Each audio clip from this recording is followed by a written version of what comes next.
And we should be on the air. Cool. Stream. Looks healthy. Should have a pretty good connection here. Alrighty. Let's make this happen. Alright. So, short notice and all, but this is a experimental stream of sorts. Something I've been working on lately has been a Discord bot. For those of you who don't know what Discord is, it's a chat program similar-ish to Slack, say, or IRC. It's a little bit different because it's tailored more towards also allocating voice chat, and a little more towards a gaming focus, but a lot of other communities have been using it as well. So what I've been working on is a simple bot, and it's honestly basically primarily there to help with handling some guild stuff for my group in Guild Wars 2. And I've basically been using this to help bounce some ideas off and experiment with dev. So I guess what I'll do first is take you through a quick guide of a subsection of the bot as it stands right now. This is all very coarse code, but hopefully you can get the idea of what kind of things it's doing just based on this alone. So here we're in a file, guild upgrades. This is basically here to help tell us info about the guild, its upgrades, what it can build, what more items it needs to be able to build things.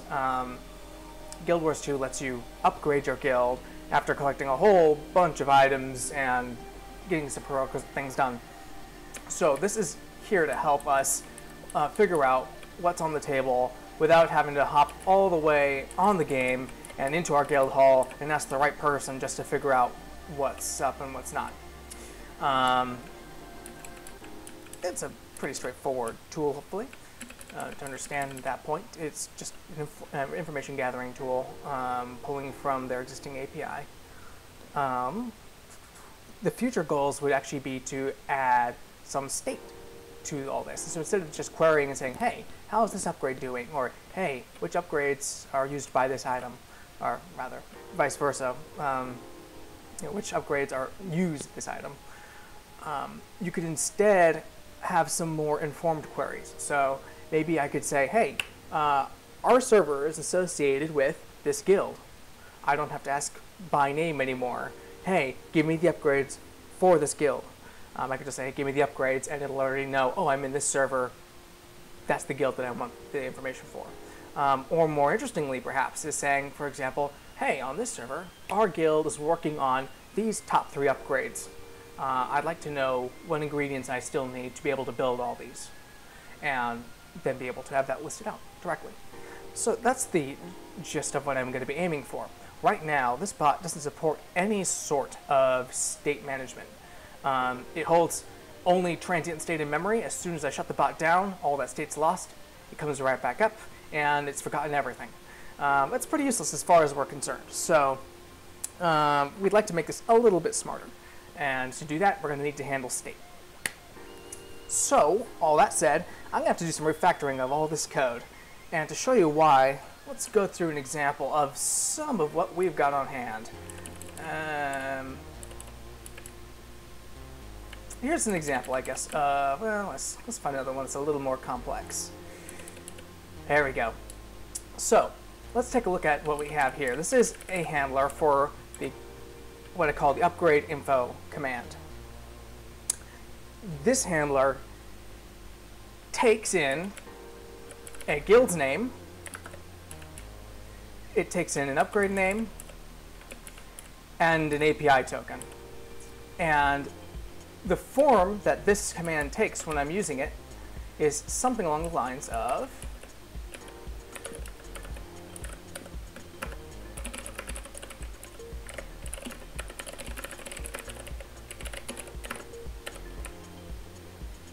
let's say,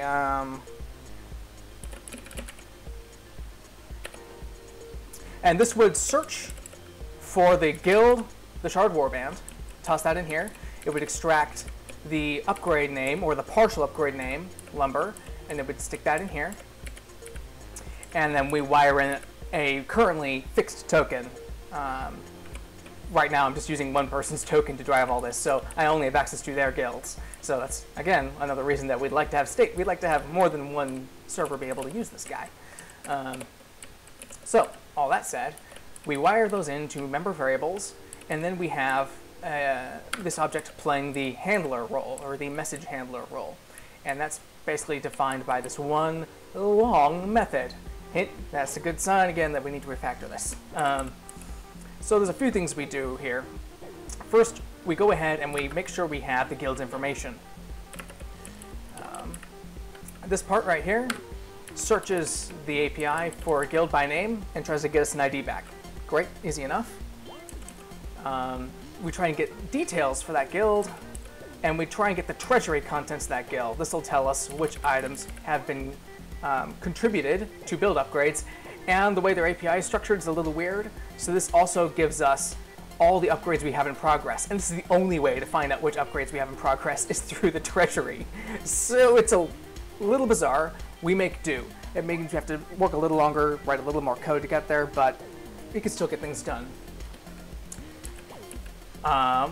We go ahead and we find all those upgrades in progress by searching this nested structure for all the upgrade IDs we can find. And then we go ahead and we ask the API to give us all those upgrades in detail. We try and find the single upgrade that matches the query. So in our case, it's looking for example, the word lumber to show up in this query. If it finds an upgrade with the word lumber in it, it'll give us that. If it doesn't find any, or if it finds more than one, we're going to bail out early. And you can actually see that down here. We have a bit of error handling. Hey, I couldn't find any lumber, or hey, I found too much lumber. We only want to find one thing that matches. It means that the person writing the query has to do a little more work.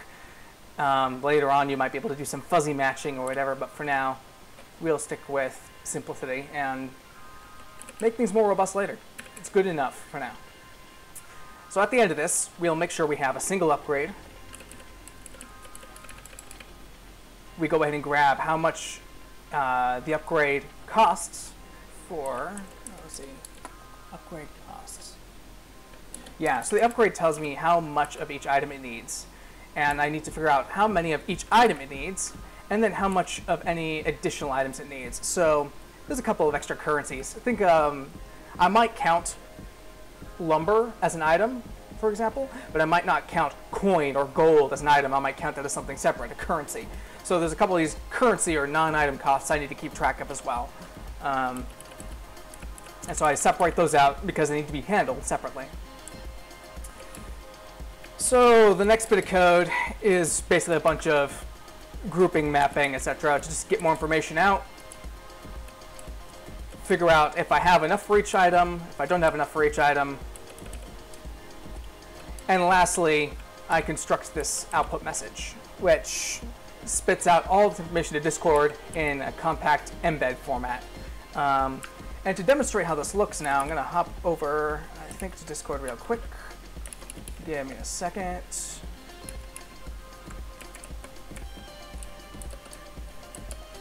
Let's see here.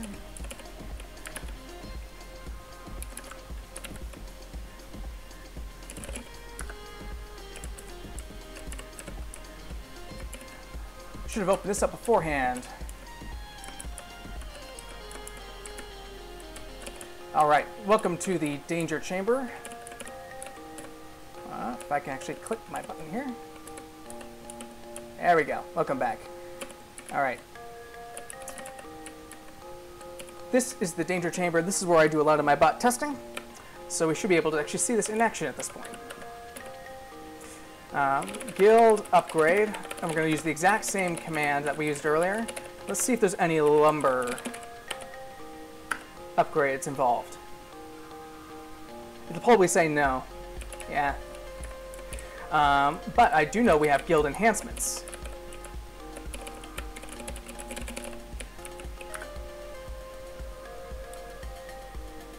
A lot of them, actually.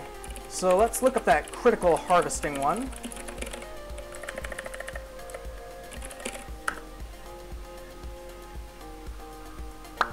There we go. So here we have an embed, we've got a name, description, and a bunch of what are called fields with tell us the status. And all that's handled by this last bit right here that sends an embed. So that's the basic structure of a single handler. A very basic constructor that says, hey, we're asking for info about these things. A handler that actually does the work. And maybe a few private items down here that give us some info on additional methods, basically. So that's all well and good. It works as is. It's a bit lengthy. Definitely is pushing the RuboCop ABC lines. It's complaining a lot about the complexity of the method, and to be fair, it's fairly complex. There's a lot of work in here that's duplicated between handlers, especially around grabbing guild info, around grouping things by name and finding names and finding IDs through upgrades, all sorts of mess. So a lot of that needs to be extracted. I think I'll get to that in time. For now, it's at least small enough and understandable enough that I can go in and make maintenance changes without too much cost. And that's what matters to me at the moment. So the real next thing that I'm looking for, though, see how I do all this work and then weave it in with spitting out to Discord? I spit straight out to the event here, and I spit straight out to the event here. There is a cost to doing this. That cost is basically that I'm very strongly coupling this handler to only spit out to Discord. And that means if I want to test the behavior of this handler in any way, if I want to run it through some scenarios to make sure that it actually works correctly, I don't have any way to do that without spitting things out to Discord, or at least giving it a deeply nested mock object that can handle a whole bunch of other stuff. None of that sounds comfortable. So my first step here, I want to divide the calculation of these results and how they're rendered. So that's the basic goal, I think, of today's refactoring. Is going to be to try and start at least splitting these out. I want to calculate an object that describes the result I want to give back, and then allow that to be rendered separately. And then on the side, I can actually now test and ask that object questions and say, hey, did you build yourself properly, or were you built properly by someone else? I can actually verify that I'm getting the results back I want without having to couple myself to the precise output format that's currently present. So, all that said, let's start figuring out how we can do that with this mess. I guess my proposal would be that we need a new role. And it could be that we have that role be a generic object, but that doesn't feel right to me. I'm thinking let's start with a specialized object that can handle this for us. And to do that, I'm going to go back to one of our much simpler handlers. And this one's just one that spits out guild info. In fact, if I go back to our danger chamber,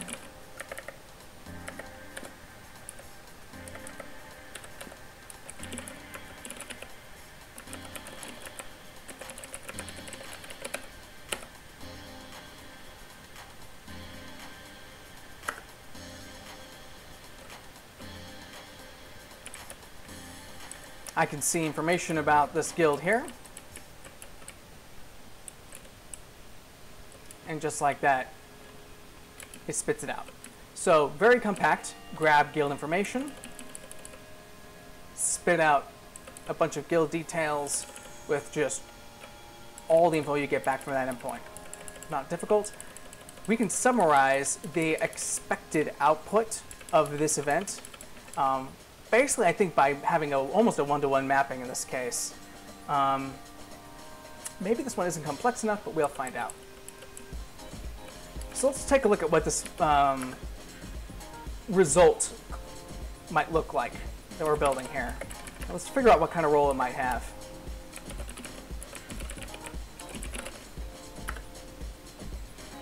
What messages should it be able to send, or should it be able to receive?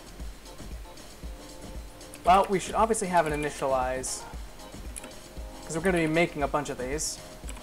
We don't know what that's going to be made with yet, so we'll leave that be. we might want to be able to ask it questions.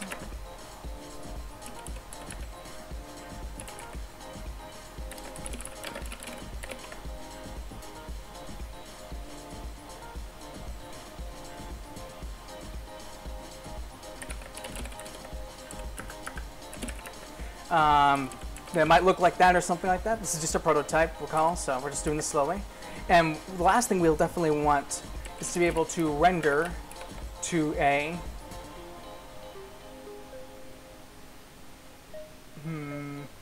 what role do we want for this?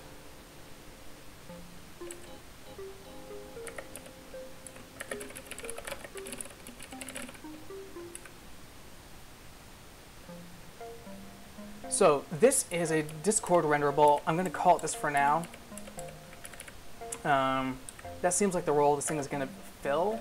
And the reason they have to do that is that if you look up here, the code for this is a little squishy.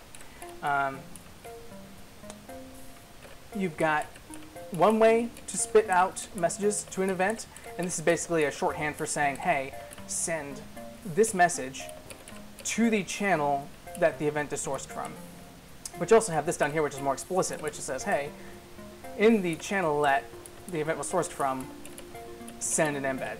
This is just a way of saying, hey, respond in the same place that you received a message from. And for now, I think we'll be comfortable with allowing those two to be our primary points of use. Those are two use cases, basically. Send a message, send an embed. And those two commands basically make up this Discord renderable object. So we might have something, for example, where we say,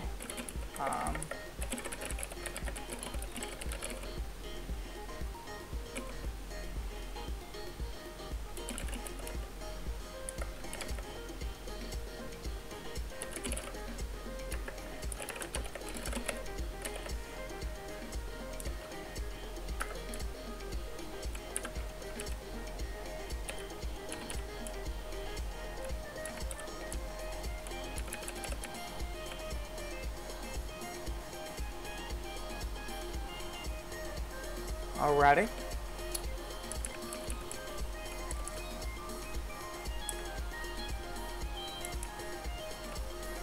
Let's see. So does this look good? This might be really simplistic in this case, because I think what we'll end up having is some sort of arg splat, like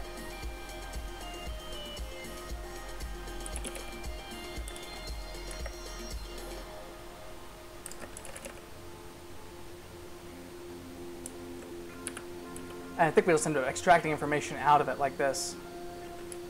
Or basically turning a hash into an object. I think there might be a way to do this in Ruby, but I'm just not sure what it is. So for now, we'll just do this manually. It won't hurt. Not too badly anyway.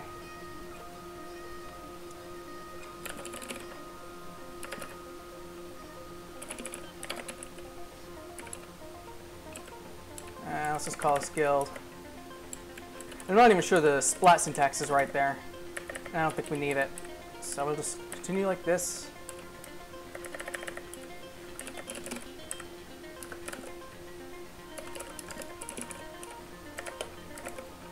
Come on, there we go.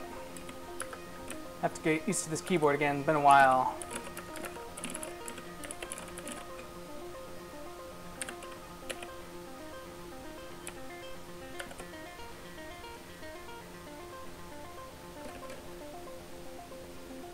See.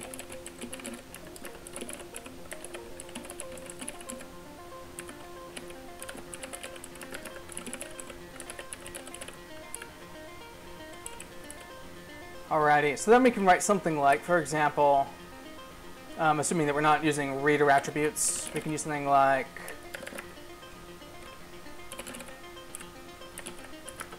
and that lets us write simple queries against this object. We might even be able to do direct assertions in here at some point, but for now this will do. Based on this up here, we have an interesting tidbit.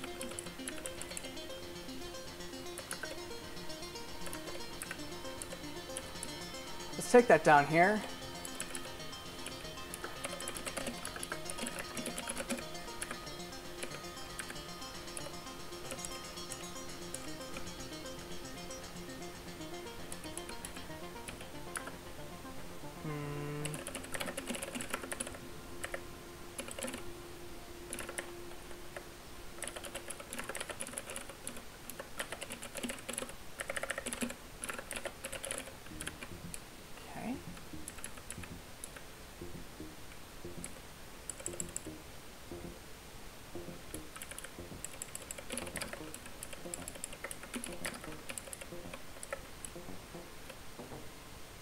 So now we have a quick way to render the emblem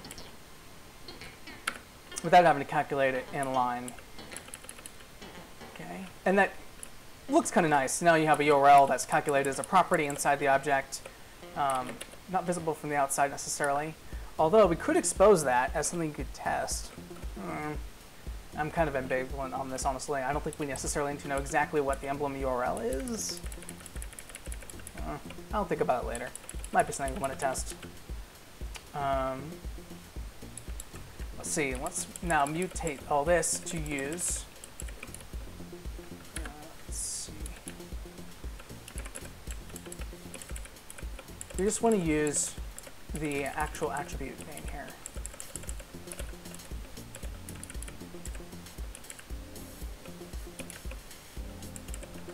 Let's see.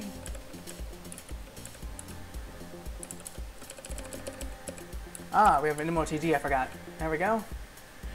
That's why you be careful with this.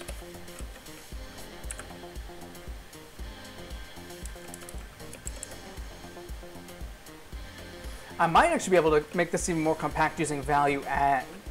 I'll think about that shortly.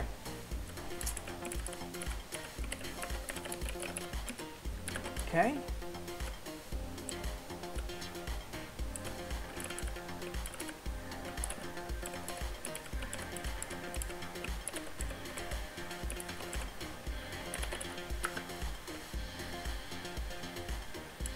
Alrighty, so now we have this out here.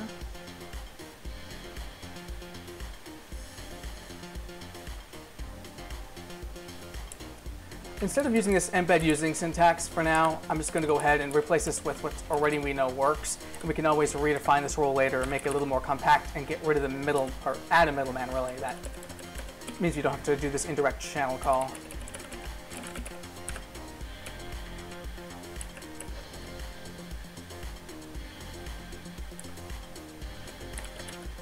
Okay, that's that.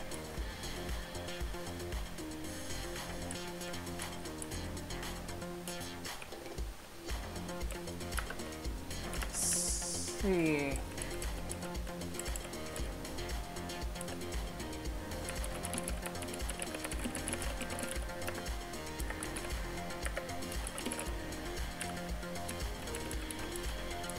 So we have another problem here.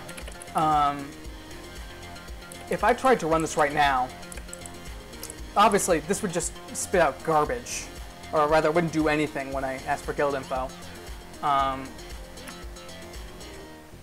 Let's go ahead and go to our core application. Let's see, we're looking for the handler for guild info. So guild info handler right here.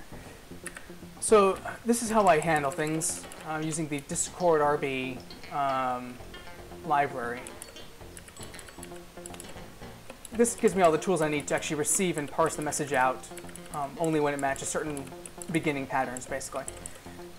So when I do see the right command, I go ahead and fetch the info out of it.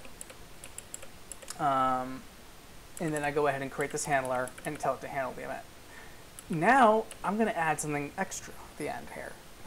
When I receive such an event, I don't just want to handle it. The handle is going to return me back a result object. It's not going to actually do anything on Discord. I want it to render. Seems reasonable enough, right? I'm going to go ahead and restart our Navi-Bot. Okay, it ran. We didn't break anything in terms of compilation.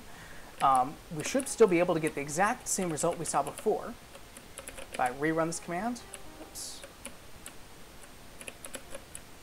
There we go. I should still get the same result, except I don't. What happened? I'm getting that I handed in the wrong number of arguments. I gave it 0 and expected 1. It needs to render to something, right? We didn't just tell it to render, we told it to render to a renderable object. Great, that's solved. Got to make sure we satisfy our roles properly. Once we get some better tests in, we'll be able to do that more thoroughly. And at some point, I'll consider trying to set up a whole set of mocks for Discord's API itself, or for Discord RB. That's a pain I don't want to get into right now. Blow up again. What do we have now? Undefined method embed. Because it's not embed, it's send embed.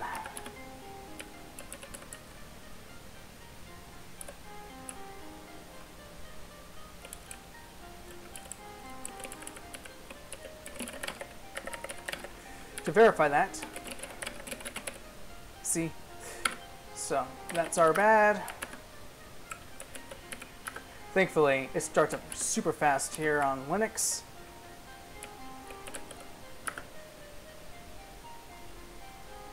Another breakage. What have we done?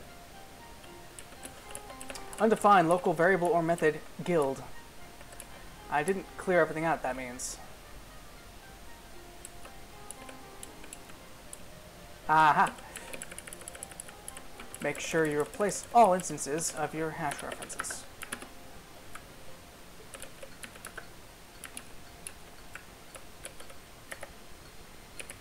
And I dropped my command here.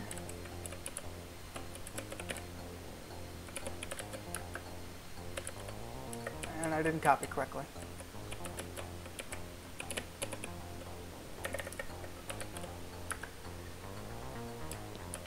Okay, we're back up and running on that front, but we now have an issue. When I have a guild that doesn't exist, that'll break it. It will break, and I know exactly what the message is going to be. Undefined method render for nil class. So let's head back to our code over here. When we send an error, we're no longer sending back something that has a consistent role with this thing that we send back. This thing we send back here is now a renderable role. It satisfies the renderable role. It has a render method that takes a Discord renderable. It looks like this. And since we're returning nil here, basically, nil definitely does not follow that role, does not fill that role properly. So what we're going to have to do is we're going to have to return something that actually has value here, and we're going to remove the direct output of this event here. And what I'm going to call this one is probably more like a generic error result.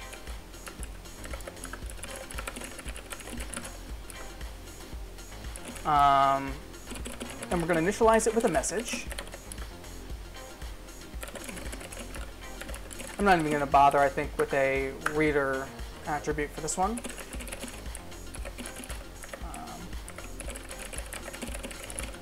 So following our same role, we have here a Discord renderable to which we would like to emit this message.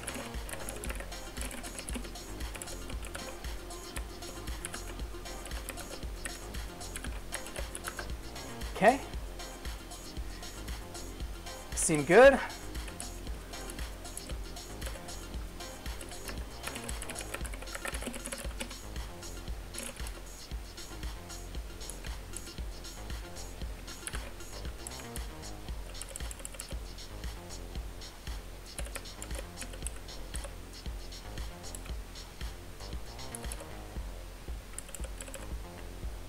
Okay.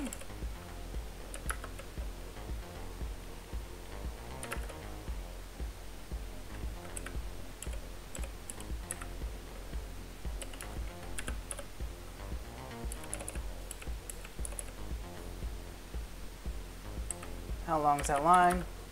Below 100, I'm fine with that. Okay.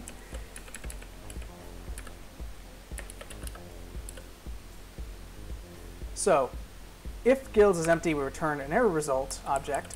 Otherwise, we go ahead and we calculate everything else.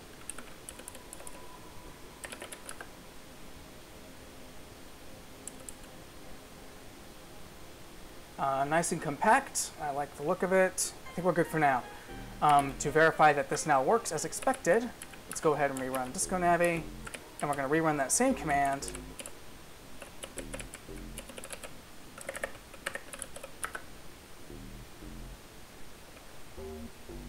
Pow, we get our error message back perfectly. And we should still get our old command working as well. Perfect. And just like that, we've done a small refactoring. We've actually now extracted a new role in our system. And this role is going to be a handy one because I can do a lot more with an object that doesn't immediately have behavior attached to it and that can have that behavior invoked at will instead of having to couple the construction of state and the actual emitting of that state to some other part of the system. So that's now a little more loosely decoupled. So now that I've got that pattern in place, I'm at least going to create these renderable objects for all my other commands that I have in this file. And I'll do that off screen because as interesting as the refactoring itself conceptually is, it's kind of tedious. There's no denying that. I might be able to find some ways to pretty it up a little, make it a little smoother. And the other ones are going to get more complex, and it's mostly just breaking apart how I was building results and packaging them up into ordered, structured ways in these results that can be easily retrieved for presentation later. Some of you might recognize this kind of thing from, say, MVVM type separations where you're splitting out how something is presented from how something is modeled. It's the same set of principles, basically, that we are applying here, just to a Discord bot, which doesn't have a graphical display, but it's a text display, and the same principles equally apply here. So with that, I think I'm cutting off the stream. It's been kind of fun.